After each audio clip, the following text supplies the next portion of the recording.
اب 15ویں صدی میں ہم ہیں۔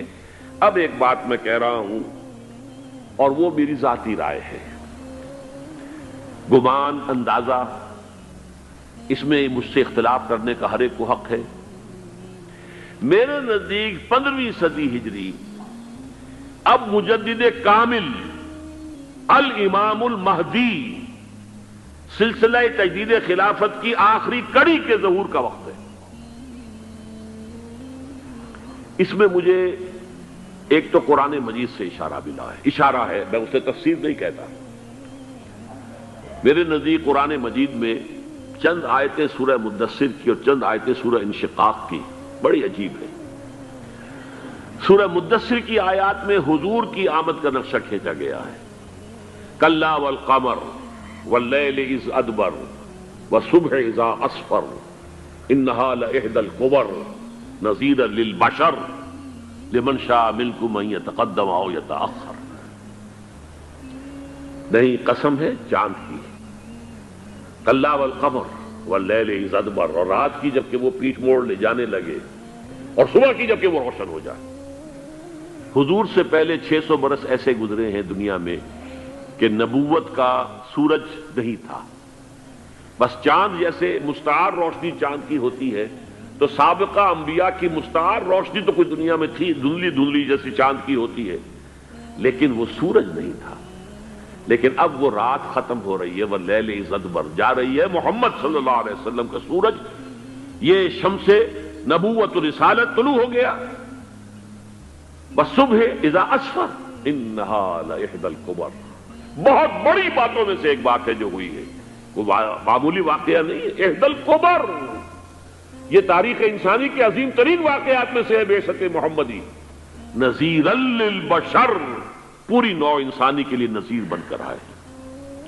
یہ تو ہے حضور کا معاملہ، لیکن اب جو معاملہ ہونا ہے دوبارہ، اس لیے کہ خلافت علی منہاج النبوت دوبارہ اب قائم ہوگی انشاءاللہ۔ حضور کے بعد میں آپ کو بتا چکا ہوں، خلافت راشدہ ختم ہونے کے بعد سے زوال زوال زوال زوال زوال زوال زوال زوال زوال، تھوڑا سا 2.5 سال کا 2 سال کا وقفہ آیا ہے حضرت عمر بن عبدالعزیز کا، ورنہ زوال زوال زوال زوال زوال۔ اگرچہ اس زوال کو 1000 سال لگے ہیں، یہ عمارت جو محمد نے بنائی تھی ایک دن میں نہیں گر گئی صلی اللہ علیہ وسلم، کھنڈر بتا رہے ہیں عمارت عظیم تھی، 1000 سال کے بعد پھر یورپ کے سیلاب نے آ کر اس کو گرایا ہے اور ختم کیا ہے، ورنہ 1000 سال تک سطوت و شوکت کے ساتھ امت مسلمہ تو موجود رہی ہے، چاہے اسلام جو ہے وہ حکومت کی سطح پر موجود نہیں تھا۔ بہرحال اب جو اس کا دور آیا ہے دوبارہ خلافت علی منہاج النبوہ کا دور، اس کا نقشہ سورہ انشقاق میں کھینچا گیا ہے۔ فلا اقسم بالشفق، اب دیکھیے سورج غروب ہو گیا، حضور کی بعثت کے وقت وہ سورج رسالت طلوع ہوا تھا، اب وہ سورج غروب ہو چکا ہے۔ سورج کے غروب ہونے کے بعد صرف روشنی رہ جاتی ہے شفق کی، سرخ سی، بس وہی باقی رہ گئی، اور باقی کیا رہ گیا؟ بدا الاسلام غریبا ویسعود کما بدا فطوبی للغرباء، فلا اقسم بالشفق واللیل وما وسق، رات کی سی تاریکی ہے اور جو کچھ اس نے اپنے اندر جمع کر لیا ہے، والقمر اذا اتسق، اور قسم ہے چاند کی جبکہ وہ بھر جائے، پورا بھرتا ہے کتنے دنوں میں؟ 14 دن میں۔ اور 14 صدیوں کے بعد اب پہلی صدی کا جس نے کہ تجدید کامل کی عمر بن عبدالعزیز، 14 صدیوں کے بعد اب 15ویں صدی میں الامام المہدی کے ظہور کا وقت قریب ہے۔ اب جو کچھ مجھے حضرت امام المہدی کے بارے میں کہنا ہے، دوبارہ اپنی بات دہرا رہا ہوں، یہ میرا ذاتی گمان ہے، اختلاف کیا جا سکتا ہے۔ میرا گمان یہ ہے کہ یہ اب جو مجدد آئیں گے وہ حضرت مہدی ہوں گے۔ پہلی بات تو یہ جان لیجئے کہ مہدی 2 ہیں، ایک شیعوں کے مہدی، ایک سنیوں کے مہدی، ان میں بڑا فرق ہے۔ شیعہ حضرات مہدی کو مانتے ہیں، وہ ان کے 12ویں امام ہیں، ان کے عقیدے کے مطابق انہیں پیدا ہونے کے فوراً بعد اس اندیشے سے کہ انہیں قتل کر دیا جائے گا ایک غار میں چھپا دیا گیا تھا۔ تقریباً 1200 برس سے وہ اس غار کے اندر ہیں، وہ روپوش ہیں، چھپے ہوئے ہیں، اسی لیے انہیں امام غائب کہا جاتا ہے، اور اب ان کا انتظار ہو رہا ہے، اس لیے انہیں امام منتظر بھی کہا جاتا ہے۔ اس لیے شیعوں کے دارالعلوم جو ہوتے ہیں دارالعلوم المنتظر، وہ اس لیے کہ ان کا انتظار کیا جا رہا ہے۔ تو یہ ہے، اب وہ ان کا خیال ہے کہ آخری دور میں، آخری زمانے میں وہ ظاہر ہو جائیں گے، غار سے نکل آئیں گے۔ دیکھیے، میں اس عقیدے کو اس بنا پر رد نہیں کرتا کہ یہ ناممکن ہے کہ کیسے کوئی شخص جو ہے 1200 برس تک کسی غار کے اندر زندہ رہ سکتا ہے، نہیں، میں سمجھتا ہوں ممکن ہے۔ 300 برس تک اصحاب کہف رہے کہ نہیں رہے؟ سوئے رہے۔ 300 ایئرس ہم مانتے ہیں۔ حضرت عیسیٰ اسی حیات عرضی کے ساتھ 2000 سال سے موجود ہیں آسمان پہ کہ نہیں ہے؟ آپ کو معلوم ہے حضرت عزیر 100 برس تک مرنے کے بعد دوبارہ زندہ کر دیے گئے۔ فَأَمَاتَهُ اللَّهُ مِئَةَ عَامٍ ثُمَّ بَعَثَهُ۔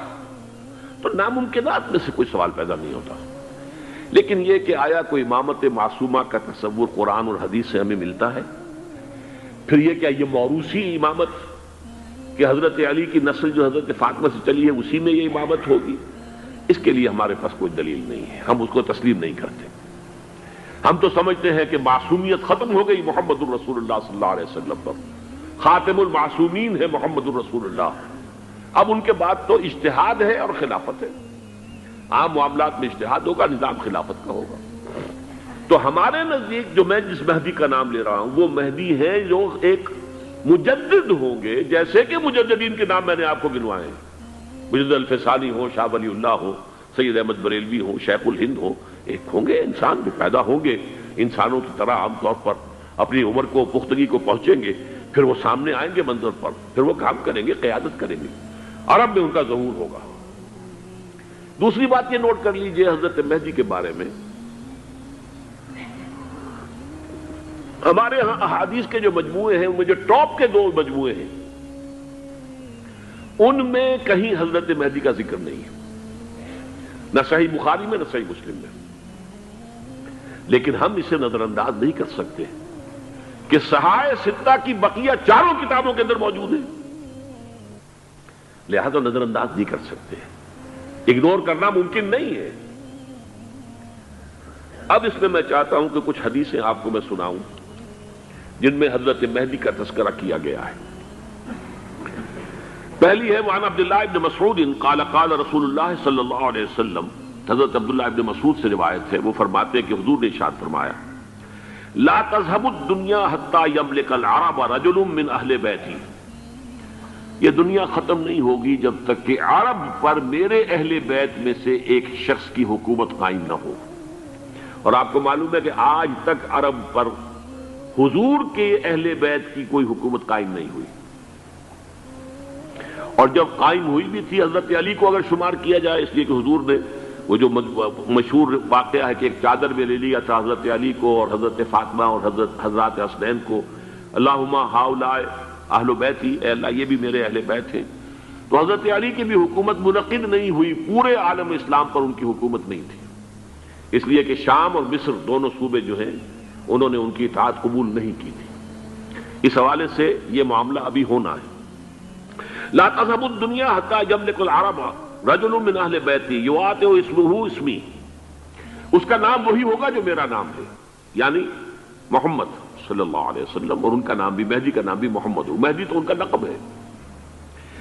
یہ ترمذی میں بھی ہے، ابو داؤد میں بھی ہے، سنن ابی داؤد، جامع ترمذی، بلکہ ابو داؤد میں ایک اور روایت ہے، قال، حضور نے فرمایا لو لم يبقى من الدنيا الا يوم، اگر دنیا کی زندگی میں سے کچھ بھی نہ بچے سوائے ایک دن کے، لطول اللہ تعالی ذلك اليوم، تو اللہ تعالیٰ اس دن کو لمبا کر دے گا، حتی یبعث فیہ رجلا منی، یہاں تک کہ میرے خاندان میں سے ایک شخص کو اٹھائے گا، من اہل بیتی، میرے اہل بیت میں سے، یواطئ اسمہ اسمی و اسم ابی ہے اسم ابی، جس کا نام میرے نام پر ہوگا، جس کے والد کا نام میرے والد کے نام پر ہوگا، محمد ابن عبداللہ ان کا نام ہوگا، اور وہ یملأ الارض قسطا وعدلا کما ملئت ظلما وجورا، وہ سرزمین عرب کو عدل اور انصاف سے اسی طرح بھر دیں گے جیسے کہ وہ ظلم اور زیادتی سے بھر چکی ہوگی۔ دوسری روایت ہے حضرت ابو سعید خدری رضی اللہ تعالی عنہ سے، حضور نے فرمایا المہدی منی اجل الجبہۃ اقن الانف یملأ الارض قسطا وعدلا کما ملئ ظلما وجورا یملک 7 سنین، رواہ داؤد، کہ مہدی مجھ میں سے ہوں گے بڑی روشن پیشانی والے اور بڑی کھڑی ناک والے، وہ زمین کو بھر دیں گے انصاف سے اور عدل سے، جیسے کہ وہ ظلم سے بھری ہوئی ہوگی، اور وہ 7 برس تک حکومت کریں گے۔ عرب میں خالص خلافت علی منہاج النبوہ کا نظام حضرت مہدی کے ہاتھوں قائم ہوگا اور 7 برس تک قائم رہے گا عرب کے اندر۔ اس کا اگلا مرحلہ میں بعد میں بیان کروں گا۔ تیسری روایت، اور اس کو میں اس لیے خاص طور پہ سنا رہا ہوں کہ اس میں وہی الفاظ آئے ہیں جو میں نے ابتدا میں حدیث آپ کو سنائی تھی، اس کے الفاظ ہیں۔ عن ابی سعید قال ذکر رسول اللہ صلی اللہ علیہ وسلم بلان یصیب هذه الامہ حتی لا یجد الرجل ملجا یلجا الیہ من الظلم۔ حضور نے ذکر فرمایا کہ ایک دور ایسا آئے گا انتہائی ابتلا اور آزمائش اور مصائب کا کہ کسی شخص کو کوئی سر چھپانے کی جگہ نہیں ملے گی اس ظلم سے اپنے آپ کو بچانے کے لیے۔ فَيَبْعَثُ اللَّهُ رَجُلًا مِنْ عِتْرَتِي وَأَهْلِ بَيْتِي، تو پھر اللہ میرے خاندان میں سے، میرے اہل بیت میں سے اٹھائے گا ایک شخص کو، فَيَمْلَأُ بِهِ الْأَرْضَ قِسْطًا وَعَدْلًا، اور اس کے ذریعے سے اللہ تعالیٰ زمین کو عدل و قسط سے بھر دے گا۔ يَرْضَى عَنْهُ سَاكِنُ السَّمَاءِ، یہ وہی الفاظ آ گئے۔ اب اس سے پھر راضی ہو جائیں گے آسمانوں میں رہنے والے بھی، وساکن الارض، اور زمین میں رہنے والے بھی۔ لا تدع السماء من قطرها شيئا الا ثبته، آسمان اپنا ایک قطرہ بھی نہیں روکے گا مگر یہ کہ اس کو زمین کے اوپر نثار کر دے گا، بارش کی شکل میں گرا دے گا۔ ولا تدع الارض من نباتها شيئا الا اخرجته، اور زمین اپنی پیداوار میں سے کوئی شے نہیں چھپائے گی، نہیں روکے گی مگر اس کو ظاہر کر دے گی۔ چوتھی حدیث جو ہے وہ حضرت ام سلمہ سے رضی اللہ تعالی عنہ قال سمعت رسول اللہ صلی اللہ علیہ وسلم یقول المہدی من عترتی من اولاد فاطمہ، رواہ ابو داؤد، یہ بھی سنن ابو داؤد کی روایت ہے۔ حضور نے فرمایا مہدی میرے خاندان سے، میرے اہل بیت سے ہوں گے، یعنی اولاد فاطمہ میں سے، اور تفسیر اس کی آتی ہے کہ حضرت حسن کی اولاد میں سے ہوں گے۔ پانچویں حدیث میں آپ کو سنا رہا ہوں، اور اس میں ایک عجیب مشابہت آپ کے سامنے آئے گی حضرت عمر بن عبدالعزیز کے ساتھ، یہ اول اور آخری کڑی کے درمیان مشابہت۔ عن علی رضی اللہ تعالی عنہ، یہ حدیث جو ہے مسند احمد ابن حنبل میں بھی ہے اور سنن ابن ماجہ میں بھی ہے۔ قال قال رسول اللہ صلی اللہ علیہ وسلم المہدی منا اہل البیت یصلح اللہ فی لیلۃ، مہدی ہم میں سے ہوں گے، ہمارے اہل بیت میں سے، اور اللہ ایک ہی رات میں ان کی اصلاح کر دے گا۔ یعنی وہ پہلے سے کوئی زیادہ روحانی یا دینی کوئی اس سے طرح کی شخصیت نہیں ہوں گے، لیکن ایک ہی رات میں اللہ تعالیٰ ان کی سیرت و کردار کے اندر انقلاب عظیم برپا کر دے گا۔ جیسے کہ میں نے عرض کیا تھا آپ سے کہ عمر بن عبدالعزیز کی زندگی میں انقلاب عظیم آیا ہے، خلافت کا بوجھ پڑتے ہی کہاں وہ خوش باش اور خوش لباس اور خوش خوراک، وہ شہزادہ ٹھاٹ باٹ والا، جاگیر والا، گورنر کا بیٹا اور خود گورنر، اور کہاں یہ کہ اس کی وہ درویشی جو میرے نزدیک واللہ عالم، ڈرتے ڈرتے کہہ رہا ہوں، میرے نزدیک وہ حضرت ابو بکر، حضرت عمر اور حضرت علی کی درویشی کو بھی مات دے گئی۔ لیکن کنٹراسٹ بہت شدید ہے، وہاں جو بھی کچھ تھا وہ تدریجاً آیا تھا، ہوتے ہوتے ہوتے ایک انتہا، اور یہاں سڈن آیا۔ چھٹی حدیث، عن انس سمعت رسول اللہ صلی اللہ علیہ وسلم یقول نحن ولد عبد المطلب سعادت اہل الجنہ، ہم عبد المطلب کی جو اولاد ہیں اور نسل ہیں، ہم جنت کے سردار ہیں۔ اور پھر آپ نے نام گنوائے ہیں، انا وحمزۃ وعلی وجعفر والحسن والحسین والمہدی، میں خود اور حضرت حمزہ بنو عبد المطلب میں سے، عبد المطلب کے بیٹے، اور علی اور جعفر حضرت علی کے بھائی جعفر طیار، اور حسن اور حسین حضرت فاطمہ کے لخت جگر حضرت علی کے بیٹے، والمہدی، اور آخر میں جا کر پھر مہدی۔ اب میں آپ کو ایک حدیث سنانے چلا ہوں جس میں ایک عجیب نقشہ سامنے آتا ہے کہ یہ مہدی جب ظاہر ہوں گے تو کس طور سے ظاہر ہوں گے، ان کے ظہور کی کیفیت کیا ہوگی، کیف یظہر۔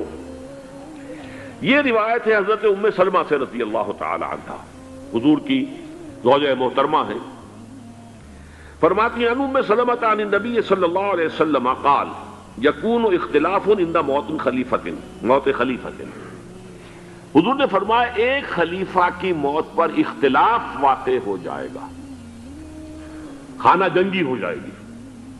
فَيَخْرُجُ رَجُلٌ مِّنْ أَهْلِ الْمَدِينَةِ حَارِبًا إِلَىٰ مکہ، پھر مدینے کے لوگوں میں سے ایک شخص نکلے گا، بھاگے گا اور جا کر پناہ لے گا اور چھپ جائے گا مکے میں۔ فَيَأْتِيهِ نَاسٌ مِّنْ أَهْلِ مکہ، پھر اس کے پاس آئیں گے اہل مکہ، مکہ کے لوگ، فَيُخْرِجُونَهُ، اور اسے نکالیں گے، جہاں وہ چھپے ہوئے ہوں گے وہاں سے نکالیں گے، وَهُوَ كَارِهٌ، اور وہ بالکل اس کو پسند نہیں کر رہے ہوں گے، نہ وہ خواہش مند ہوں گے کہ ان کے ہاتھ پر بیعت کی جائے، نہ وہ یہ چاہیں گے کہ وہ میدان میں آئیں اور ان کو جو ہے اپنا لیڈر مانا جائے، وَهُوَ كَارِهٌ فَيُبَايِعُونَهُ بَيْنَ الرُّكْنِ وَالْمَقَامِ، لیکن لوگ جو ہے پھر اصرار کے ساتھ ان کے ہاتھ پر بیعت کریں گے رکن اور مقام کے درمیان۔ رکن وہ کونا ہے خانہ کعبہ کا جس میں حجر اسود لگا ہوا ہے، اور مقام ابراہیم جو ہے، ان دونوں کے مابین جو یہ علاقہ ہے یہاں پر وہ بیعت ہوگی۔ وَيُبْعَثُ إِلَيْهِ بَعْثٌ مِّنَ الشَّامِ، ان کے خلاف ایک لشکر بھیجا جائے گا شام سے۔ نہیں کہا جا سکتا کہ باسی حکومت اس وقت کی جو ہے اس کی طرف سے کوئی مسئلہ اس طرح کا اٹھ کھڑا ہو، اس لیے کہ ابھی تو بہرحال باسی حکومت وہاں ہے۔ فَيُخْسَفُ بِهِمْ بِالْبَيْضَاءِ بَيْنَ مَکَّہ وَالْمَدِینَہ، لیکن اللہ تعالیٰ اس لشکر کو مکے اور مدینے کے درمیان وادی بیضاء میں دھسا دے گا، زمین کے اندر پورے کے پورے لشکر کو۔ فَإِذَا رَأَى النَّاسُ ذَلِكَ، جب لوگ یہ دیکھیں گے اتنی بڑی نشانی ظاہر ہو گئی، أَتَاهُ أَبْدَالُ الشَّامِ وَعَصَائِبٌ من العراق فَيُبَايِعُونَهُ، اب شام سے سارے کے سارے جو اولیاء اللہ ہیں وہ بھی آئیں گے، اور عراق سے جوق در جوق لوگ آئیں گے اور ان سے بیعت کریں گے۔ وَيَعْمَلُ فِي النَّاسِ بِسُنَّةِ نَبِيِّهِمْ، پھر وہ عمل کریں گے لوگوں کے مابین، حکومت کریں گے اپنے نبی کی سنت کے مطابق۔ وَيُلْقِي الْإِسْلَامُ بِجَرَانِهِ، اور اسلام اپنی گردن زمین پر ٹکا دے گا۔ وَالْأَرْضَ فِي الْأَرْضِ، زمین میں۔ فَيَلْبَسُ 7 سنین، پھر وہ 70 برس تک حکمران رہیں گے، 7 برس تک حکمران رہیں گے۔ ثم یتوفا، پھر ان کا انتقال ہوگا۔ ویصلی علیہ المسلمون، اور مسلمان ان پر نماز پڑھیں گے۔ یہ جو میں نے آپ کے سامنے نقشہ کھینچا ہے، اس سے اب میں ایک نتیجہ نکالتا ہوں، اسے بھی میرا گمان کہیے، اختلاف بھی کر سکتے ہیں آپ، اگر اس کو وزنی سمجھے تو قبول بھی کر سکتے ہیں۔ وہ یہ ہے کہ میرے نزدیک شاہ فہد کے انتقال پر لا محالہ یہ صورتحال پیدا ہو جائے۔ ولی عہد وہاں ہیں عبداللہ بن عبدالعزیز، امریکہ کو وہ پسند نہیں کرتے اور امریکہ انہیں پسند نہیں کرتا، یہ بالکل تش تش بام ہے۔ امریکہ نے لازماً جس طریقے سے اپنے پنجے گاڑے ہیں سعودی عرب کے اندر، اپنا فوجی اڈا بنایا ہے، تو آسانی کے ساتھ وہاں سے اپنے پنجے ہٹانے کے لیے تیار نہیں۔ ایک حدیث میں آتا ہے قرن الشیطان، نجد سے شیطان کا سینگ برآمد ہوگا، وہ شیطان کا سینگ ہے، جو میزائل وہاں پر لگے ہوئے ہوں گے اس وقت، در حقیقت وہ سارے کے سارے جو ہیں وہ شیطان کے سینگ ہیں۔ بہرحال کوشش وہ کرے گا کہ جیسے کہ اس نے جارڈن میں کیا، کتنے عرصے سے وہاں شاہ حسین کا چھوٹا بھائی حسن جو ہے وہ ولی عہد تھا، عین وقت کے اوپر آ کر، اور پتہ نہیں کیسی کیسی دوائیاں دے کر اسے لے کر آئے ہیں شاہ حسین کو، مرتے ہوئے کو تھوڑی دیر زندہ رکھنے کے لیے، اور وہ تبدیلی کروا کر جو ہے واپس لے گئے ہیں۔ تو یہ معاملہ ہوا ہے، تبدیلی کروا دی، وہاں تو ہو گئی آرام سے، کوئی بات نہیں۔ بحرین میں بھی غالباً ایسا ہی معاملہ ہوا ہے، واللہ عالم، مجھے یاد پڑتا ہے کہ وہ چاہتے ہیں کہ ہمارا پسند کا آدمی آئے۔ اگر سعودی عرب میں یہ کام کیا گیا تو اس کا لازمی نتیجہ خانہ جنگی ہوگا، اس لیے کہ وہاں کی روایت یہ بڑی سخت ہے، بڑی پختہ ہے۔ پھر یہ کہ وہاں جو ہے امیر عبداللہ جو ہے، جو وہاں پر اگرچہ سپہ سالار وہ نہیں ہے، کمانڈر ان چیف وہ نہیں ہے، کمانڈر ان چیف تو کوئی اور ہے، لیکن الحرس الوطنی جو ہے، نیشنل گارڈز، بہت بڑی فورس ہے وہ، اصل بیڈوین فورس جو ہے صحرا کے لوگوں کی عرب فورس، وہ در حقیقت الحرس الوطنی ہے، نیشنل گارڈ ہے، اور اس کا کمانڈر ان چیف یہ ہے امیر عبداللہ. تو لازماً یہ شکل جو ہے پوری ہو کر رہے گی. جیسے ہی یہ معاملہ ہوا شاہ فہد کے انتقال کا تو یہ اختلاف ہوگا، خانہ جنگی ہوگی، پھر کوئی اللہ کا بندہ جو ہوگا. میرے نزدیک میں آج سے کوئی 6-7 سال پہلے سالانہ اجتماع تھا تنظیم اسلامی کا راولپنڈی میں، میں نے اس وقت وہاں کہا تھا، اس سے ذرا اخبارات میں بھی کچھ وہ کنٹروورسی آئی تھی کہ میرے نزدیک امام مہدی پیدا ہو چکے ہیں، ان کے ظہور کا وقت قریب ہے.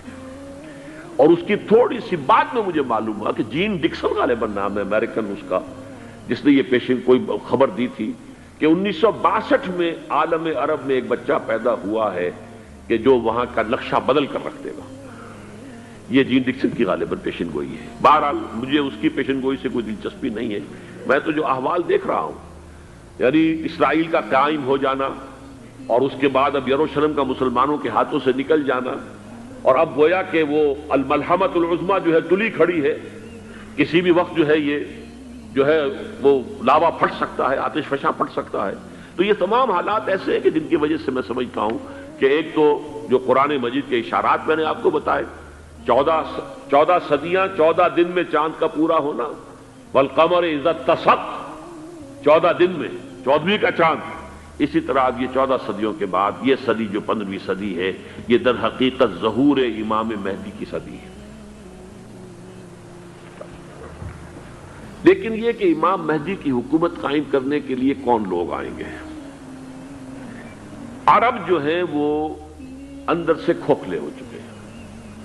عیاشی نے، دولت نے، پیسے نے، دولت، پیسہ، عیاشی، اس کی وجہ سے کھوکھلے ہو چکے. یہاں میں آپ کو 2 حدیثیں سنانا چاہتا ہوں.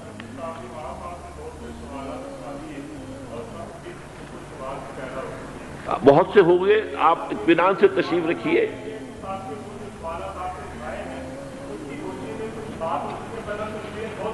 بہت ہوگی، بات ہوگی، آپ اس طرح صبر سے سن لیجئے. میں اب تقریباً اپنی گفتگو کے اختتام تک پہنچ رہا ہوں. سنن ابن ماجہ کی روایت ہے حضرت ابو ہریرہ سے رضی اللہ تعالی عنہ، قال قال رسول اللہ صلی اللہ علیہ وسلم اذا وقعت الملاحم بعث اللہ بعثا من الموالی هم اکرم العرب فرسا واجودہ سلاحا یوید اللہ بہم الدین. رواہ ابن ماجہ عن ابی ہریرہ رضی اللہ تعالی عنہ. جب ملاحم کا دور شروع ہوگا تو اللہ تعالیٰ اٹھائے گا ایک لشکر یا لشکروں پر لشکر موالی میں سے. موالی کون ہے؟ عربوں نے جب فتح کیا تھا اس پورے علاقے کو خلافت راشدہ کے دوران، اور پھر وہ لوگ جو ہے، ایک رائے تو یہ تھی کہ انہیں غلام بنایا جائے سارے آبادیوں کو، لیکن یہ کہ حضرت عمر کا اجتہاد تھا اس کے مطابق کہ ان کو غلام نہیں بنایا گیا، تو وہ موالی کی حیثیت رکھتے ہیں. عربوں میں دم نہیں ہے، موالی میں سے لشکر اٹھیں گے کہ جو در حقیقت حضرت مہدی کی حکومت کو قائم کریں گے. دوسری حدیث سنیے عن عبداللہ ابن الحارث رضی اللہ تعالی عنہ، اور یہ ابن ماجہ کی روایت ہے. قال قال رسول اللہ صلی اللہ علیہ وسلم یخرج ناس من المشرق فیوطئون للمہدی یعنی سلطانی. لشکر نکلیں گے، لوگ آئیں گے مشرق سے، اور وہ حضرت مہدی کی حکومت کو جمائیں گے اور قائم کریں گے.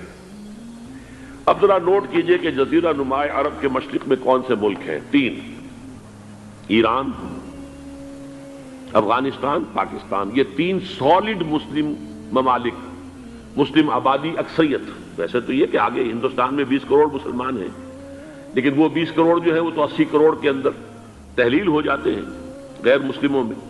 لیکن یہاں جو معاملہ ہے یہ خالص اکثریت کے. ان میں سے ایران کا معاملہ جہاں تک ہے، نمبر 1 یہ کہ وہ شیعہ عقائد کے حصار میں بند ہے، اس سے ادھر ادھر ہونا اس کے لیے ممکن نہیں. حدیث میں یہ بھی آتا کہ اصفہان سے 70,000 یہودی دجال کا ساتھ دیں گے. لیکن بہرحال خراسان ایک صوبہ ہے افغانستان کا اس وقت بھی شمال مشرقی کونے میں، مجھے امید ہے وہاں سے خیر کی، کیونکہ خراسان کا لفظ وہاں پہ شامل ہے. اور حضور کی حدیث میں بعد میں آپ کو سناؤں گا کہ خراسان سے فوجیں چلیں گی جو یروشلم کو دوبارہ حاصل کریں گی، فتح کریں گی. جیسے پہلے یروشلم کھویا عربوں نے تھا، دوبارہ حاصل کیا تھا کرد نے، کرد خون. صلاح الدین ایوبی رحمت اللہ علیہ. ایسے اب پھر عربوں نے کھویا ہے، لیکن لینے والے خراسان سے لشکر آئیں گے. یخرج من خراسان رایات سود لا یردھا شیء حتی تنصب بإیلیا. خراسان کے علاقے سے کالے علم لے کر لشکر چلیں گے جن کے رخ کو کوئی موڑ نہیں سکے گا جب تک کہ وہ جا کر یروشلم میں نصب نہ ہو جائے. اس کے بعد نام آتا ہے پاکستان کا. یہ ہے میری اور آپ کی داستان، اور یہ ہے سبب جس کی وجہ سے کہ میں آپ سے یہ گفتگو کر رہا ہوں. اصل میں تو کس لیے؟ محض ایک علمی استفادہ، محض اپنی بعض آراء کو ظاہر کرنے کا شوق نہیں، بلکہ یہ کہ اپنی ذمہ داری ہم پہچانے کہ ہم کس مقام پر کھڑے ہیں. دیکھیے، اس پاکستان کے بارے میں یا ہندوستان کے بارے میں علامہ اقبال نے کہا تھا اپنے ترانہ ملی میں، میرے عرب کو آئی ٹھنڈی ہوا جہاں سے، میرا وطن وہی ہے، میرا وطن وہی ہے. اور مجھے بتایا گیا کہ سنن ابی داؤد میں یہ روایت موجود ہے کہ حضور نے فرمایا کہ ہندوستان کی طرف سے مجھے ٹھنڈی ہوا آتی، اگرچہ مجھے وہ حدیث ابھی نہیں ملی ہے، لیکن حزب التحریر کا ایک کارڈ مجھے ملا تھا، تو اس میں اس حدیث کا اور اس میں ابو داؤد کا روایت کا حوالہ موجود تھا. لیکن میں جو چیز آپ کو بتا چکا ہوں وہ یہ کہ الف ثانی کا پورا تجدیدی کارنامہ اس ہندوستان کی سرزمین میں ہوا. مجدد الف ثانی شیخ احمد سرندی، شاہ ولی اللہ دہلوی، سید احمد بریلوی، وہ تو ہمارے پاکستان میں آ کر جو ہے ان کا خون جذب ہوا ارض پاکستان میں. پھر شیخ الہند مولانا محمود حسن. تحریک خلافت چلی تو صرف ہندوستان میں چلی اور کہیں نہیں چلی. آزادی کی تحریک چلی پوری دنیا میں، وہ نیشنلزم کی بنیاد پر چلی، ملے نیشنلزم، عرب نیشنلزم، ترک نیشنلزم. ہمارے ہاں چلی تو اسلام کے نام پر پاکستان کا مطلب کیا؟ لا الہ الا اللہ. پھر پاکستان قائم ہوا معجزے کے طور پر، بلکہ نازل ہوا ہے لیلۃ القدر میں. انا انزلناہ فی لیلۃ القدر، جیسے قرآن نازل ہوا لیلۃ القدر میں، یہ پاکستان بھی نازل ہوا لیلۃ القدر میں. اس کا برقرار رہنا ابھی تک معجزہ ہے. ہندو یہ سمجھتا تھا، کانگریس سمجھتی تھی کہ جھٹپٹ ختم ہو جائے گا. پھر یہ کہ اس کا قرارداد مقاصد کا پاس ہو جانا، مزید بھی اور اضافی دفعات دستور میں آ جانا، اب کمرشل انٹرسٹ کو ربا قرار دے کر حرام قرار دینا، یہ سارے لینڈ مارکس ہیں کہ جو اشارہ کر رہے ہیں کسی چیز کی طرف، معاملہ کدھر جا رہا ہے. پھر یہ کہ یہ جو 14ویں صدی کے مجدد تھے شیخ الہند، اس کے بعد سے کچھ ایسی شخصیتیں عظیم پیدا ہوئی ہیں ہند میں جن کو میں سمجھتا ہوں کہ 14ویں صدی کے مجدد اور 15ویں صدی کے مجدد کے درمیان، یہ 15ویں صدی کے مجدد کی راہ کو سیدھا کرنے والے، جیسے کہ حضرت یحییٰ نے کہا تھا میں تو آنے والے کا راستہ سیدھا کر رہا ہوں حضرت عیسیٰ کے لیے، ایسے ہی 15ویں صدی کے لیے امام مہدی کے لیے راستہ صاف کرنے والے سب سے پہلے علامہ اقبال، جنہوں نے اسلام کا تصور دین کی حیثیت سے دوبارہ زندہ کیا ہے، ورنہ اسلام ایک مذہب کی شکل اختیار کر چکا تھا. پھر مولانا مودودی، مولانا ابوالکلام آزاد حکومت الہیہ کے نعرے کے ساتھ میدان میں آئے. یہ اقبال نے جو تصور پیش کیا تھا اس پر عملی جد و جہد کے لیے حزب اللہ قائم ہوئی. نوٹ کر لیجئے 11 برس کا فرق ہے عمر کا علامہ اقبال کے اور ابوالکلام کے. اور 1913 میں جب حزب اللہ قائم کی ہے اس وقت علامہ اقبال کی ملی شاعری اپنے عروج کو پہنچ چکی تھی. پھر یہ کہ علامہ اقبال کے بعد تعمیل جو ہے اس کام کی وہ ابوالکلام نے کی، لیکن روایتی علماء کی شدید مخالفت کی وجہ سے وہ بددل ہو کر چھوڑ گئے، کانگریس میں شامل ہو گئے، بساط جو ہے حزب اللہ کی انہوں نے لپیٹ دی. پھر مولانا مودودی آئے، انہوں نے وہ ڈور جو ہے اس کا سرا تھاما، جماعت اسلامی قائم کی حکومت الہیہ ہی کے قیام کے لیے. اگرچہ میرے نزدیک یہ کہ وہ انتخابی اور ایک قومی سیاست کی ایک جماعت بن کر پاکستان میں جو ہے دلدل میں پھنس گئی ہے، اب ہم اس کی کوشش کر رہے ہیں تنظیم اسلامی اور یہ تحریک خلافت جس کے تحت یہ جلسہ ہو رہا ہے. یہ ساری چیزیں وہ ہیں کہ آپ کو سوائے پاکستان کے اور کہیں نہیں ملیں گی پوری دنیا میں. معلوم ہوتا ہے کہ پاکستان کو بہت بڑا رول پلے کرنا ہے اس میں، اور اس کے ساتھ اب جمع کر لیجئے افغانستان کی عمارت افغانستان، اسلامی عمارت افغانستان قائم ہو چکی ہے. یہ پچھلے 20 سالوں میں جو کچھ وہاں ہوتا رہا ہے اس سے پہلے تصور نہیں ہو سکتا تھا. کابل جو ہے وہ تو جیسے پیرس کا تمدن تھا ویسے کابل کا تھا، وہی لباس، وہی سکرٹس. یہاں جب آئے تھے شاہ ظاہر شاہ سرکاری دورے پر تو ان کی جو ملکہ صاحبہ تھی ان کے ساتھ وہ سکرٹ میں ملبوس تھی.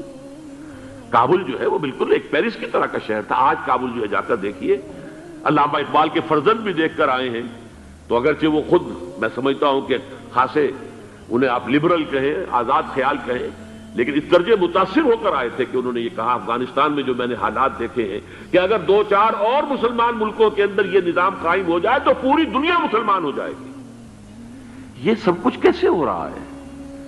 یہ آنے والے دور کی جھلکیاں ہیں۔ Coming events are casting their shadows before. یہ سب بتا رہے ہیں کہ پاکستان افغانستان کو مل کر اس میں کوئی عظیم رول پلے کرنا ہے۔ اور اس کے ضمن میں اب میں علامہ اقبال کے بارے میں آخری بات کہہ رہا ہوں۔ علامہ اقبال کے بارے میں عام یہ خیال ہے، انہوں نے اپنے خطبات میں مہدی کا اور نزول مسیح کا، حالانکہ میں کل پڑھ رہا تھا مولانا سید احمد اکبر آبادی رحمۃ اللہ علیہ کا ایک مقالہ ان کا کہ علامہ اقبال نے ابن خلدون کے بارے میں یہ کہا ہے کہ مہدی کا اور نزول عیسیٰ کا دونوں کا انہوں نے انکار کیا ہے، حالانکہ ابن خلدون نے نزول عیسیٰ کا انکار نہیں کیا، صرف مہدی کا انکار کیا ہے۔ بہرحال علامہ اقبال نے خطبات میں انکار کیا ہے، لیکن یہ کہ اپنی شاعری کے اندر میں چیلنج کرتا ہوں کسی بڑے سے بڑے اقبال شناس کو، ان کا یہ شعر ذرا سنیے: خضر وقت از خلوت دشت حجاز آید بروں، کارواں زی وادی دور و دراز آید بروں۔ خضر وقت، امام وقت، رہنمائے وقت، قائد وقت، خلوت دشت حجاز، حجاز کی صحرا کی کسی خلوت گزینی سے نکل کر باہر آئیں گے۔ میں حیران ہوتا ہوں علامہ کے اس فکر پر اور اس مصرے پر۔ یہاں انہوں نے شیعہ اور سنی دونوں کے کانسیپٹ جمع کر دیے۔ شیعہ کا کانسیپٹ یہ چھپے ہوئے کسی غار میں وہاں سے برآمد ہوں گے، اور ہمارا کانسیپٹ میں ام سلمہ رضی اللہ تعالیٰ عنہ کی حدیث سنا چکا، چھپے ہوئے ہوں گے وہ وہاں پر، مدینے سے نکل کر آ کر مکے میں چھپ جائیں گے۔ اس خانہ جنگی کی حالت میں لوگ ان کی طرف دیکھ رہے ہوں گے، سوچتے ہوں گے انہیں میدان میں آنا چاہیے، کوئی پارٹ پلے کرنا چاہیے، امت کی رہنمائی کرنی چاہیے، لیکن وہ چھپیں گے، وہ کارے ہوں گے، وہ اس ذمہ داری کو قبول نہیں کرنا چاہیں گے، جا کے چھپ جائیں گے مکے میں، وہاں سے مکے والے انہیں نکالیں گے، اور وہ کارے ہوں گے، انہیں بالکل یہ پسند نہیں ہوگا کہ یہ ذمہ داری اٹھائیں۔ تو خضر وقت از خلوت دشت حجاز آید بروں، کارواں زی وادی دور و دراز آید بروں۔ کارواں جو چلے گا ان کی مدد کے لیے اس وادی دور و دراز، اس عظیم وادی دور و دراز، یہ وادی سندھ ہے۔ وادی سندھ جو ہے ہم سمجھتے ہیں کہ صرف یہ پاکستان اور پنجاب جو ہے یہ اس میں شامل ہے، سندھ اور پنجاب نہیں، افغانستان کا پورا مشرقی علاقہ اس میں شامل ہے۔ جیسے دریائے جیلم سندھ میں جا رہا ہے، جیسے دریائے گلگت سندھ میں آ کر ملتا ہے، جیسے دریائے چناب اور راوی اور جیلم اور یہ سب جا رہے ہیں اور آ رہے ہیں، اسی طرح دریائے کابل کہاں سے آ رہا ہے، دریائے گومل کہاں سے آ رہا ہے، ٹوچی کہاں سے آ رہا ہے، یہ سارا جو ہے ڈرین جو ہو رہا ہے، ایسٹرن جو ہے پارٹ آف افغانستان، یہ سب وادی ہے۔ اس وادی کے یہ دو حصے ہیں، ایک حصہ جو ہے یہ ادھر پاکستان میں ہے، اور اسی وادی کا دوسرا حصہ جو ہے وہ افغانستان میں ہے۔ کارواں زی وادی دور و دراز آیت بروں، کارواں چلے گا یہاں سے، یخرج ناس من المشرق یؤتون للمہدی، یعنی سلطان ہی مشرق سے فوجیں چلیں گی کہ جو مہدی کی حکومت قائم کریں گی، اور یخرج من خراسان رایات و سود، اور خراسان سے سیاہ پرچم چلیں گے کہ جن کا رخ کوئی موڑ نہیں سکے گا، حتیٰ تنصب بیلیا، یہاں تک کہ وہ جا کر یروشلم کے اندر نصب ہو جائیں گے۔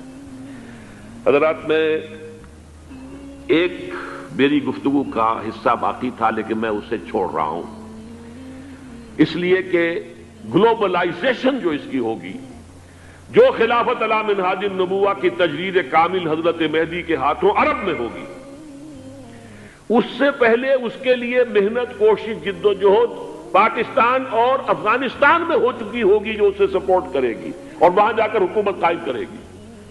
اس کے بعد گلوبلائزیشن کا جو مرحلہ اس کا ہے وہ حضرت مہدی کے ہاتھوں نہیں ہے، وہ حضرت عیسیٰ ابن مریم ان کے نزول کے بعد ہے، جن کے نزول کے بعد دجال کا خاتمہ ہوگا اور یہودیوں کا استحصال ہوگا، مسلمانوں پر بھی بڑی تکالیف اربوں پر آئیں گی، شدائد آئیں گے، لیکن یہ وہ میں حصہ جو اپنی گفتگو کا آج چھوڑ رہا ہوں اس لیے کہ میں دیکھ رہا ہوں کہ بعض حضرات کا صبر کا پیمانہ اب لبریز ہو رہا ہے، تو میں اس حصے کو پھر ملتوی رکھتا ہوں کسی دوسری محفل اور کسی دوسری مجلس اور نشست پر۔